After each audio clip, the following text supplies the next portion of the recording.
Სამშობლოს მოგესალმებით ტელეკომპანია კავკასიის პირდაპირ ეთერში პროგრამა ბარიერი გადაცემას დღეს გაუძღვები ალექსანდრე ელისაშვილი.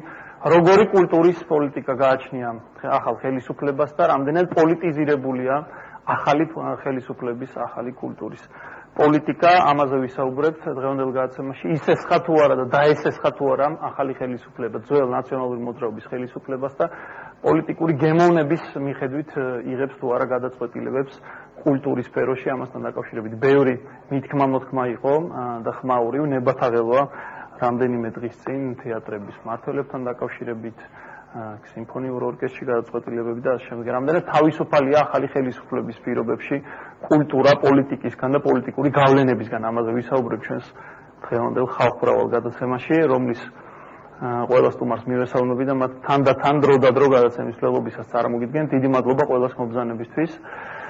იმედი მაქვს, რომ ეს ცხარე და საინტერესო საუბარი გვექნება. პირველ რიგში მოდით ყველას ნებართვით სიტყვას მიცემ კულტურის მინისტრის მოადგილეს ბატონ ალექსანდრე მარგიშვილს. ბატონ ალექსანდრე. ისეთია ეტის შეხედვით კულტურის სამინისტრო, კულტურის დარგი ძალიან წყნარი უნდა იყოს, მაგრამ ყველაზე ბობოქარი ეს არის ხოლმე. და ასეც არის ახალი გადაწყვეტილებები უამრავი ჭორმართალია ამ მოხსნა-დანიშვნებთან დაკავშირებით, რომ იქ ვიღაცა თურმე პრემიერ-მინისტრს არ ეხატებოდა გულზე და ეს თურმე ღიად უთხრეს. რამდენად მართალია არ არის მართალი, მე ავყოფილვარ და თავს ვერ დავდებ, მაგრამ უამრავი ჭორია, რომ ახალი ხელისუფლება, ძველი ხელისუფლების ინერციას აგრძელებს და თეატრების თუ მის მენეჯერებთან და მმართველებთან დაკავშირებით, სამხატვრო ხელმძღვანელებთან გადაწყვეტილებებს იღებს პოლიტიკური გემოვნების მიხედვით. აი შენ იმას არ მოსწონხარ და ამიტომ არ უნდა იყო. ასეთი მიდგომებია და კიდევ ორი სიტყვით ის რო გითხრათ, რა არის ახალი სტრატეგია თუ გააჩნია კულტურის სამინისტროს ახალ ხელმძღვანელობას, რა კულტურის პოლიტიკას გვთავაზობს ჩვენ ქართველებს. გისმენთ. მოგესალმებით. პირველ რიგში მინდა მოგახსენოთ, რომ კულტურის სამინისტრო ალბათ ყველა დანარჩენ სამინისტროსთან შედარებით არის ყველაზე მგრძნობიარე უწყება, სადაც თითოეული ადამიანი, თითოეული ქართველი გრძნობს მიკუთვნებულობას და თითოეული ვიბრაცია არის განხილული და ნაგრძნობი ხალხის მიერ.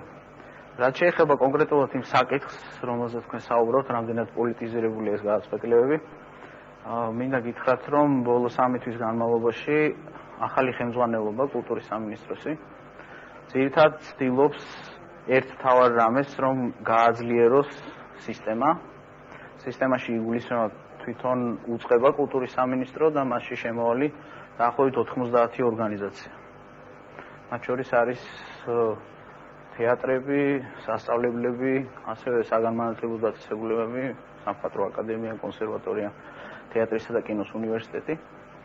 რაც შეეხება პოლიტიზირებას, შეიძლება ადამიანს, ჩვენს მაყურებელს ან მსმენელს გაუჩნდეს მართლაც ასეთი მოსაზრება, რომ ის გადაწყვეტილებები, რომელსაც იღებს სამინისტრო, რამენაირად დაკავშირებული არის პოლიტიკურ პრეფერენციებთან.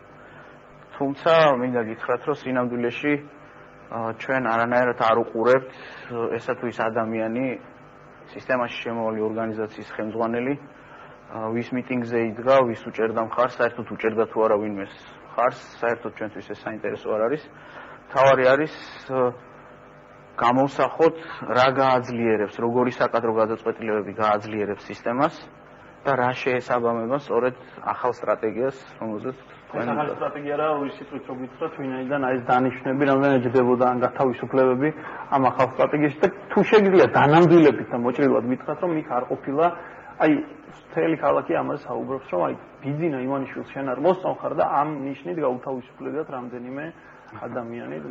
მაგრამ ეს აბსოლუტურად გამორიცხულია, იმიტომ რომ კულტურის სამინისტროში საკადრო გადაწყვეტილებებს იღებს მინისტრი, მას შემდეგ რაც მოითათვირებს მენეჯმენტთან და ასევე მოითათვირებს ექსპერტების მრავალფეროვან ჯგუფებთან.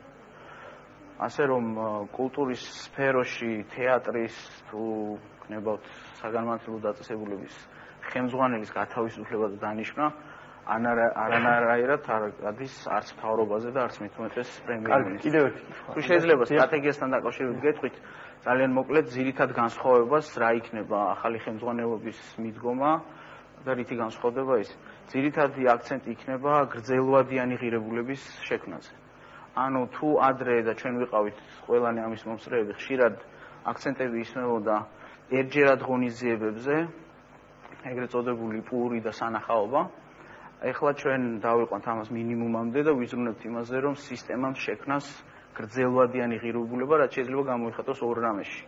შევინარჩუნოთ ჩვენი წინაპრების მიერ დატოვებული ღირებულება, შევინარჩუნოთ და მოვუაროთ და მეორე წავახალისოთ, დავეხმაროთ თანამედროვე ხელოვნების ნიმუშების შექმნა. ისეთი სახალისება ხომ არ იქნება ის ზაზას კარგად მოეხსენება ფავორიტთა ჯგუფი ყავდა ხელისუფლებას კარგად ვახსოვს წინასთან, მარტო მათთვის იყო ასპარეზი გახსნილი, მათთვის იყო უხვად სახსრები, აი ნიკა შეგვიძლია შეგვედავა. ფათაშორის ეს დავამატეთ, უნებას მოსწეთ, რატო გამოიწვია ჩემი აზრით საზოგადოებაში ამ ეს მithქვა მოთქვა, იმიტომ რომ 9 წლის განმავლობაში ჩვენ შეჩვეული ვიყავით, რომ ერთი ჯგუფი, ხშირად ერთი ადამიანი, სწორედ თავისი ფავორიტებით ცდილობდა დამკვიდრებას კულტურის სფეროში რა არის მისაღები, რა ფინანსდება და რა გაიხარებს.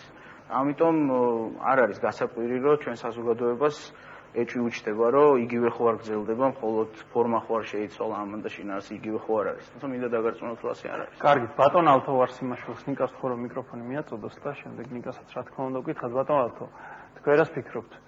რომ შევადაროთ ახლა შევარდნაძის დრო, სააკაშვილის დრო, თლა შევარდნაძის დრო და ის არ გინდა მჟავანაძის, მაგრამ პოლიტიკური გავლენები იყო თუ არა, რა შეგიძლია გითხრათ თქვენ და იყო თუ არა ეს რაღაცა პოლიტიკური ფავორიტიზმი ახასიათებდა თუ არა სააკაშვილის ხელისუფლებას და ახლა როგორია? 3 თვე უკვე არის საკმარისი რომ რაღაც გამოკვეთილიყო. თქვენ უფრო კარგად მე ახლა ცოტა ეკოთი გავიგე ის ამბები რომ აი ვიღაცისთვის უთქვამსო რომ შენ იმას არ მოსწონხარო და შენ ახალ გუნდს არ მოსწონხარო და ასე შემდეგ, მაგრამ თქვენ უფრო ეს წიაღიდან იცით და არა, მე მინდა გითხრათ მე დამთავრდა იმისგან რომ შეხებები მე არ მქონია არასდროს არც შევარდნაძის დროს, არც სააკაშვილის დროს და არც ეხლა, იმიტომ რომ მე მინდა გითხრათ რომ მე ეხლაც იგივე თანამდებობები მიკავია, რაც შევარდნაძის დროს მეკავა. მე სააკაშვილის პერიოდში არ მიმიღია არანაირი თანამდებობა, არანაირი მეც გეტყვით ჩემი ბოლო სახელმწიფო შეკვეთა ეს იყო ინაუგურაცია, მას მე არაფერი არ გამიკეთებია. და რაც შეეხება რაღაც ზეწოლას მე მართლა ვერ ვიტყვი რომ მე ვიგრძენი ან ცენზურა ვიგრძენი ან რაღაც ზეწოლა ვიგრძენი. მე თავის დროზე დამნიშნა აქ შევარდნაძემ გრიბოვედოვის თეატრში, შემდეგ გავხსენი თავისუფალი თეატრი, რომელიც არასოდეს არავის არ ეკითხებოდა რას დადგავდა და როგორ დადგავდა და დღესაც მე ნამდვილად ვერ ვძნობ, ვერავის ვერ დავაბრალებ თუ საკუთარ თავზეა საუბარი, რომ მე რაღაც ზეწოლას გძნობ. კარგით, ბედნიერი კაცი ყოფილხარ ბატონო. ზურაბს ჭითხავ, რომ თქვენ რას გეტყვით? მოგესალმებით. მე ვფიქრობ, რომ საქართველოში კულტურა თავისუფალი არასოდეს არ ყოფილა პოლიტიკისაგან. არასოდეს დაწყებული, ალბათ, არ ვიცი, გასაბჭოებიდან მოყოლებული დღემდე ყოველთვის პოლიტიზირებული იყო და დღესაც პოლიტიზირებულია. ჩვენ თუ გვინდა რომ გავატაროთ კულტურის პოლიტიკა, ეს ძალიან სერიოზული საქმე იქნება, ეს ჩვენ შვილებს უნდა დავუტოვოთ და ჩვენთვისაც გვჭირდება ეს ერთხელ და სამუდამოდ უნდა მივიღოთ ისეთი კანონი, რომელიც გაანთავისუფლებს კულტურას, კულტურაში მოღვაწე ხელოვანებს პოლიტიკოსებისგან და პოლიტიკისაგან. დღეს სამწუხაროდ თავისუფალი არ არის. ახალი ხელისუფლების პირობებშიც კი შეიძლება გითხრათ. ჯერჯერობით ესეთი მკვეთრი ცვლილება კულტურის პოლიტიკაში არ ყოფილა, მე მგონი. და კანონი უზრუნველყოფს თქვენი აზრით გამოსავლის იქნება რაღაც კანონი. რა თქმა უნდა, გამოსავალი არის კანონში.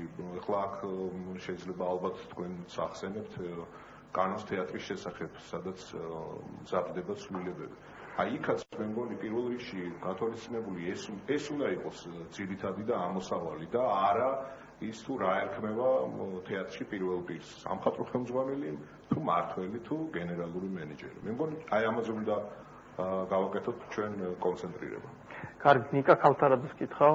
ნიკა, თქვენ რა ხსენიათ, ცდილობს თუ არა ახალი ხელისუფლება რა ინფორმაცია გაქვთ, რა შტაბ-ეშტილება გაქვთ პოლიტიკური გავლენების და გემოვნების მიხედვით მიიღოს გადაწყვეტილებები. მე ვფიქრობ, რომ ესეთი გავლენა პოლიტიკის კულტურაზე საერთოდ ხდება ამ საუკუნეს, წინა საუკუნეზე, საერთოდ ეს ყოველთვის ესე იყო, იმიტომ რომ ფული ქონდა ხელისუფლებას ყოველთვის და ცდილობდა რომ ნიჭიერი ადამიანებისთვის მიეცა ფული რომ მათ გაეკეთებათ რაღაც მე რაც მათ სახელთანაც იქნებოდა ასოცირებული და ასე ქმნიდნენ ადრე ძალიან მნიშვნელოვან ისტორიულ ღირებულების მქონე ძეგლებს, ნახატებს, რა ვიცი, დეტალებში გამომეძიებით. შემდეგ, რაც შეეხება ახალ ხელისუფლებას, მე ვფიქრობ, სანამ კულტურის სამინისტროს ექნება ფული, მანამდე ეცნება რომ კონდეს გავლენა. ამიტომ ჩემის აზრით ძალიან დიდი ხნის წინ საზოგადოება უნდა შეთანხმებულიყო ერთ მნიშვნელოვან რამეზე, რომ კულტურის სამინისტროს არ კონდეს ფუნქციები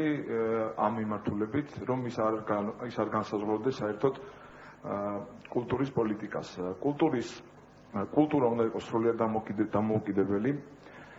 ნებისმიერი ჯგუფი, ნებისმიერი ხელოვანი, შემოქმედი ადამიანი უნდა იყოს ძიებაში დაფინანსების და ყველაზე ნაკლები შანსი იმის გამო, რომ ყველაზე ცოტა ფული ამ მიმართულებაში ექნება სახელმწიფოს, უნდა იყოს სახელმწიფოს ნაწილში. ანუ ის უნდა ცდილობდეს თავისი მენეჯერებით, თითოეული მუსიკოსი თუ თეატრი თუ ნებისმიერი მსხვილი თუ წვრილი ორგანიზაცია უნდა ცდილობდეს ბიზნესისგან და სხვადასხვა ფონდებისგან, როგორც საერთაშორისო ესე. კულტურულ მემკვიდრეობაში თქვათ ასე ვერ გამომოდი შეგეკამათებით, იმიტომ რომ კულტურულ მემკვიდრეობაზე იყოს, მოდით, რაც შეეხება ისტორიულ ძეგლებს მიხედოს სახელმწიფო. ხო, ესეც კულტურის სამინისტროს ფუნქცია. ისტორიულ ძეგლებს მიხედოს სახელმწიფო, მაგრამ სპექტაკლი, თეატრის ხელმძღვანელი, ეს ვფიქრობ, რომ უნდა მაქსიმალურად დამოუკიდებელი უნდა იყოს. და ყველაზე საზოგადოებისთვის ყველაზე მიუღებელი ადამიანიც კი შეიძლება იყოს თეატრის ხელმძღვანელი თუ მას შეუძლია რომ წელიწადის განმავლობაში იშოვოს თავშოთ 50 მილიონი თეატრისთვის და დადგას 200 სპექტაკლი. ანუ არავის საქმე არ არის რას დაუკრავს ვიღაცა, რას. კარგი, ეს თქვენ წარმოდგენაში იდეალური ვარიანტი როგორ უნდა იყოს, მაგრამ დღეს ამ ცხოვრებაში ვიგებთ რომ გუშინ ის მოხსნეს ყველა ამათ უპირებენ. სანამ ასე არ იქნება, წინა ხელისუფლებაში ეს პრობლემა იყო. თუ თქვენ თვლით რომ დაუშვათ სულ ისეთ გაკვირვით თქვი ჩემზე რომ შეგვეცი წინააღმდეგობა, ჩემთვისაც ის რომ დღეს ჩვენ ამ თემას ვიხილავთ, პრობლემა იყო წინა ხელისუფლების დროსაც, იმის წინა და ყოველთვის რაც მე ვარსებობ ამ ქვეყანაში, რომ პოლიტიკოსები განსაზღვრავდნენ დაუშვათ აი შოუ ბიზნესი რო ყავდა ჩვენ რო ვეძახით შევადნაძის დროს. აი იმ შოუ ბიზნესის ხარისხი იყო განპირობებული იმით, რომ პოლიტიკოსები იხდიდნენ იმაში ფულს. რო ყოფილიყო ეს დამოუკიდებელი შოუ ბიზნესი, მაშინ ჩვენ ვიქნებოდით ბევრად წინ მაგ სფეროშიც და ნებისმიერ სხვა სფეროშიც. ამიტომ არის რომ ჯერ კიდევ სტერეოტიპულად უყურებს საზოგადოება ვინ უნდა იყოს რომელიმე თეატრის დირექტორი, რა უნდა თქვას კულტურის მინისტრმა დაუშვათ ამ სპექტაკლზე, იმ სპექტაკლზე, როგორ შეაფასებს, როგორ გადაუსვავს თავზე ხელს და ასე შემდეგ. ანუ ხელოვნება უნდა იყოს დამოუკიდებელი. მეცაც გეტყვი ცოტა ვულგარულად შეიძლება ჩამითვალოთ, მაგრამ ხელოვნებს ფეხებზე უნდა ეკიდოთ ხელისუფლება. კარგი. თუმცა ნუ ჯერჯერობით ის მოხსენებულობა გვაქვს, რაც გვაქვს ალბათ თეო ითხოვ და სიტყვას თქვენას გეტყვით. ეხლა რა ტენდენცია გამოიკვეთა? 3 თვეა ახალი ხელისუფლება, ხო? არაფერი სიახლე, ჩემთვის დამშვენს დავეთანხმებ ბატონ ზურას. მე-20 საუკუნიდან მოყოლებული საქართველოში მართლაც პოლიტიზირებულია კულტურა და წარმოუდგენელია ამ სამთოში რამე შეცვლილიყო რადიკალურად. ჯერთი კულტურა ეს არ არის ჩვენი საზოგადოებისგან მოწყვეტილი სფერო, უბრალოდ ადამიანები ვართ ძალიან პოლიტიზირებულები, ეს უმარტივეს ურთიერთობაშიც კი იგრძნობა და ცხადია ეს ადამიანები ქმნიან კულტურას და მე ვერც კულტურული პოლიტიკაში სხვაობა და სტრატეგიული პრიორიტეტები დავინახეთ და მივესალმებით თქვენ რაც თქვით თუ მართლაც გამოიკვეთება ეს ორი მიმართულება, მაგრამ ჯერჯერობით ამ ხრივ არანაირი სიახლეა და დაბნეულობაც არის, მე მგონია კულტურის სამინისტროში და ძირითადად არის კადრების ცვლილებებზე აქცენტი გადატანილი. მე მგონია რომ თვითონ კულტურის სამინისტრო სტრუქტურულად არის შესაძლებელი და თქვენ როცა თქვით რომ სისტემას გავაძლიერებთო, არ ვიცი ეს სისტემის გაძლიერება რაში გამოიხატა. მე მგონია რომ სერიოზული რეფორმა ჯერ ერთი საჭირო, იმიტომ რომ იგივე მაგალითად აი ამ კულტურის სამინისტროში არსებობდა ესეთი გაურკვეველი განყოფილება, რომელიც იყო სწორედ პოლიტიზირების ერთ-ერთი პლაცდარმი, რომელიც რაღაცა ღონისძიებებს აფინანსებდა და ის ფული იყო სრულიად გაუმჭვირვალე. ეს განყოფილება ალბათ ჯერჯერობით არსებობს და შეიძლება არც გაუქმდეს. რაც შეეხება ნიკას მოსაზრებას, იმასთან დაკავშირებით სახელმწიფო რამდენად უნდა ერეოდეს თუ არ უნდა ერეოდეს, აქ ესე ერთნიშნულად არ დგას საკითხი, იგივე თქვენთან აღიარეთ, რომ მაგალითად კულტურული მემკვიდრეობის დაცვას ვერ უზრუნველყოფს კერძო სტრუქტურები და არის კიდე მთელი რიგი რაღაც საკითხები, თქვათ იგივე კონფლიქტურ ზონებში არსებული ძეგლების საკითხი, ხო? მაგალითად, აი ტაო-კლარჯეთი იყო რამდენიმე წლის წინ ძალიან სერიოზული. ამას ვერ გადაწყობს ვერც ბიზნესმენი, ვერც მეცენატი, ამაში სახელმწიფომ უნდა მიიღოს. გარდა მაგისა, იგივე თანამედროვე ხელოვნებას რაც შეეხება, თეატრიც უნდა დააფინანსოს, ოღონ არა ქეთო და კოტე უნდა დაიდგას, არამედ უნდა წახალისდეს რამე ექსპერიმენტული, ახალი ენა. და არა მხოლოდ თეატრში, არამედ ხელოვნების ნებისმიერ სფეროში, თუ ის იქნება დაფინანსებული სახელმწიფოს მხრიდან, ის უნდა ზრუნავდეს არტის განვითარებაზე, ასე ვთქვათ, ხო? რასაკვირველია, შოუ ბიზნესი უნდა გაიმიჯნოს. სამწუხაროდ ჩვენ ვიყავით იმისი მომსწრე, რომ სახელმწიფო აფინანსებდა სწორედ აი ამ სფეროს, რომელიც იყო სწორედ ძალიან კარგი საშუალება აი ამ ცნობილი პოლიტიკური სტრატეგიისა, ხო? პური და სანახაობა. ამიტომ ჩვენ რაღაცნაირად გონია, რომ კულტურის სამინისტრო სრულიად უფუნქციო და უსარგებლო ინსტიტუცია, რომელიც აბამს და მიაჯაჭვებს ხელოვანს სახელმწიფოსთან. ის რომ სახელმწიფო აფინანსებს, ეს არ ნიშნავს, რომ ხელოვანი უნდა იყოს მონა ხელისუფლების. და ამისი მაგალითები იგივე ევროპულ ქვეყნებში ძალიან ბევრია, იქნება ეს ვთქვათ სახვითი სფეროს შიგნით, როდესაც უამრავი ალტერნატიული გამოფენები ფინანსდება სახელმწიფო ფონდების მიერ, იქნება პატარა თეატრები, იქნება იგივე კინო, მაგალითად რუმინეთში, რომ უკრან ბოლო წლებია, როდესაც საუბარია რუმინული კინოს აღორძინებაზე და ახალ ტალღაზე, სახელმწიფომ შეიმუშავა. დაახლოებით ჩვენი კინოცენტრის მსგავსი სტრუქტურა იყო, სადაც შეიმუშავდა ეს პოლიტიკა და შედეგად მივიღეთ მართლაც არაჩვეულებრივი კინო. ვის მისცენ დაუშვათ დაფინანსება ამას რაღაც კონკრეტული არა, ვის მისცენ ესე არა, რომ მე ის მომწონს და იმას კონკურსის საფუძველი. მაგრამ სახელმწიფო ხო არ არის ერთ-ერთი დაფინანსებელი? ძირითადად. კარგი, მოდი ბატონ ალექსანდრის მოვუსმინოთ, შემდეგ ბატონ გოგის უნდა ვკითხო. დავაკეთო, რაც თქვენ ბრძანეთ. ჩვენი მიდგომა იქნება დაახლოებით ასეთნაირი. თუ კულტურის ქვედარგს აქვს პოტენციალი, რომ გახდეს კომერციული, ანუ გრძელვადიან პერიოდში მდგრადი გახდეს და მოგებაზე იმუშაოს, ასეთ შემთხვევაში სახელმწიფოს შარევა, ანუ კულტურის სამინისტროს შარევა იქნება მინიმალური, არც ერთ აქტორს ჩვენ არ დავაფინანსებთ და შევეცდებით, რომ სამართლიანი კონკურენციის პირობები იყოს დაცული. თუმცა იმ მიმართულებებში, სადაც ვიცით, რომ კომერციალიზაცია არარეალურია, მათ შორის კულტურული მემკვიდრეობის დაცვაში, ასევე თანამედროვე ხელოვნების იმ დარგებში, რომელთაც სამწუხაროდ ჩვენი ბაზრის კონიუნქტურიდან და მასშტაბიდან გამომდინარე უახლოესი ვთქვათ 3-5 წლის განმავლობაში არ აქვს პერსპექტივა, რომ გახდნენ მომგებიანი, ჩვენ თვლით თავს ვალდებულად, რომ ამ ორგანიზაციებს ამ დარგს გვერდში დაუდგეთ, თუმცა აქვე შევეცდებით, რომ მაქსიმალურად დავიცვათ იგივე სამართლიანი კონკურენციის პირობები, რაც ნიშნავს, რომ როგორც თქვენ ბრძანეთ, კონკურსების პირობებში არ გვეყოლება ფავორიტი და არ ვიტყვით, რომ მხოლოდ ჩვენ საყვარელ ვინმეს მივცეთ, ასეთი საყვარელი ვინმე საერთოდ არ გვეყოლება. თითოეულ ცალკეულ ჯგუფზე, თითოეულ ცალკეულ პროექტზე იქნება კონკურსი და ვინც საუკეთესო წინადადებას წარმოადგენს და ვინც წარმოაჩენს, რომ აქვს ყველაზე დიდი პოტენციალი, რომ განახორციელოს სხვებზე უკეთესად, ის მიიღებს დაფინანსებას. კარგით, ბატონ გოგი ჭიჭინაძეს ვკითხავ. მე უნდა გეკამათოთ, ეს ძალიან კარგია რაც თქვით და ძლივს გავიგეთ თქვა კულტურის სამინისტროს მიდგომები როგორი იქნება. მაგრამ დღეს გუშინ წინაც ხდებოდა იმის ფონზე შეგვიძლია თუ არა ეს ძალიან ისე იმად მივიღოთ, რა ქვია, ღიად ვინაიდან ეტყობოდა იქ გარკვეულ გადაწყვეტილებებს, რომ იყო პოლიტიკური გემოვნების და პოლიტიკური გავლენებით ნაკარნახევი. და ნუ რა ვქნა, მე ასეთი შთაბეჭდილება ნამდვილად დამრჩა, ამაზე შემდეგ თუ გნებავთ კიდევ ვიკამათოთ ბატონ გოგი. არა, ორი პატარა კომენტარი მინდა და წინა კულტურის სამინისტრო, იგივე მინისტრიც და კულტურის სამინისტროც უარყოფდა ამას, რომ ჩვენ არ გვყავდა ფავორიტები, ესე სიტყვას დაჯერება ცოტა ძნელია. გარკვეული სკეპსისი არსებობს. და თუნდაც აი ეს დირექტორებთან დაკავშირებით დღეს მაგალითად მოვისმინე ბატონი გოგი ქავთარაძის ინტერვიუ კომენტარი, რომელმაც პირდაპირ თქვა, რომ ისინი პოლიტიკური ნიშნით იყვნენ დანიშნული და ცხადია ამავე ნიშნით გათავისუფლდნენო. ანუ ეს არ არის მხოლოდ ჩვენ წარმოსახვებში დაბადებული ეჭვები. ხო, ნუ ერთი ნაბიჯი წინ რაც არის, ნამდვილად ორდღიანი ისეთი ხანგრძლივი მოლაპარაკების შედეგად ბოლო კულტურის სამინისტროს წარმომადგენელთან მინისტრის მოადგილე ჩვენთან არის. წინა ხელისუფლების პირობებში ეს არ ხდებოდა. თუმცა ბოლომდე ვერ გავიგეთ ვინ მოვიდოდა ბოლო წუთამდე ლამის, მაგრამ ბოლოს და ბოლოს ეს ერთი ნაბიჯი წინ არის. წინა ხელისუფლებასთან ხო პროგრესი ნამდვილად არის, ეხლა ამას ვერ დავკარგავთ, რო უაზროს ჩვენთვის იყო ალამუთის ციხე.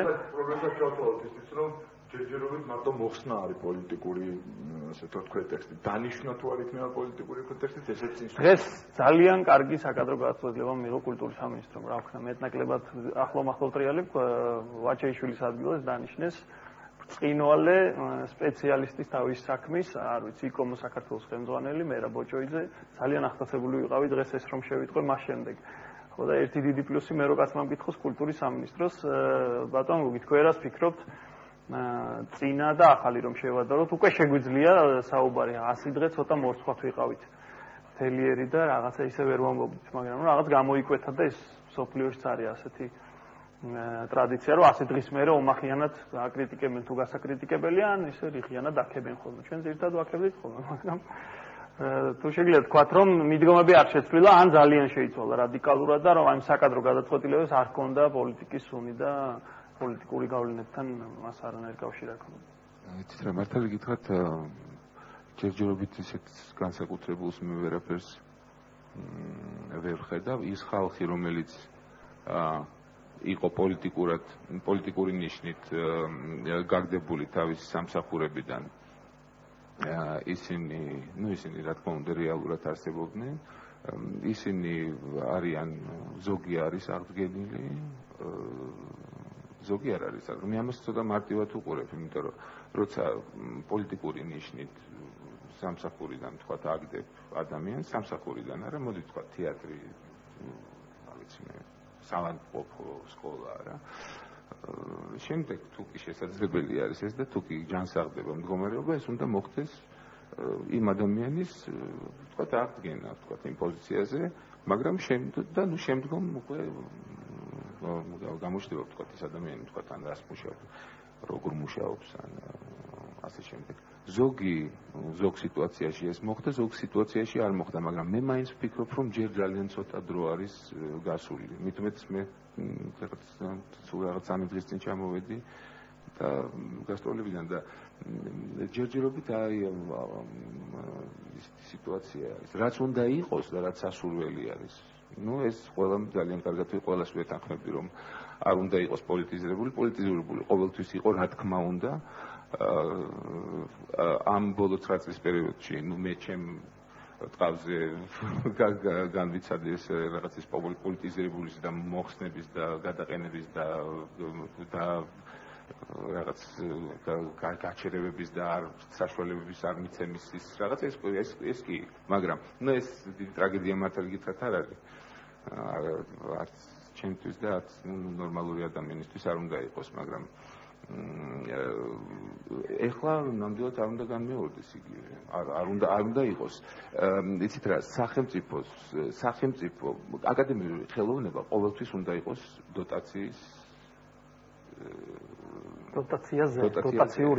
დოტაციური.